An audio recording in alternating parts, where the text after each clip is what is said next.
అమ్మా, రాముడంటే ఏమిటో చెప్తాను చూడమ్మా.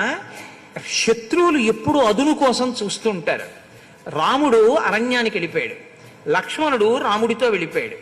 నేను శత్రుఘ్నుడు 7 రోజులు ప్రయాణం చేస్తే తప్ప రాలేనటువంటి రీతిలో గిరిబ్రజపురంలో ఉండిపోయాం. దశరథుడు మరణించాడు. ఒక్క శత్రువు అయోధ్య మీదకి యుద్ధానికి రాలేదు. ఎందుకో తెలుసా అమ్మా? ఎక్కడ అడవిలో ఉన్నా నా అన్న బాహుబలం రక్షిస్తుంది, ఎక్కడెక్కడున్నా సరే. భరతుడు అంటున్నాడు, ఎక్కడో రాముడు ఉన్నాడు కానమ్మా రాముడి భుజబలం రక్షిస్తోందమ్మా. ఇవాళ అయోధ్య ద్వారాలు తెరిచేసి ఉన్నాయి, అయోధ్య ద్వారాలు మూయలేదు. అయోధ్య నగరంలో ఒక్క పౌరుడు లేడు, అందరూ అడవికి వచ్చేసారు.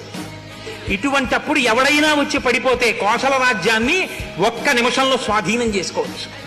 ఎవ్వడు ఒక శత్రువు కన్నెత్తి చూడటం లేదు రాజ్యం మీదకి. ఎందుకని? ఎక్కడున్నా రాము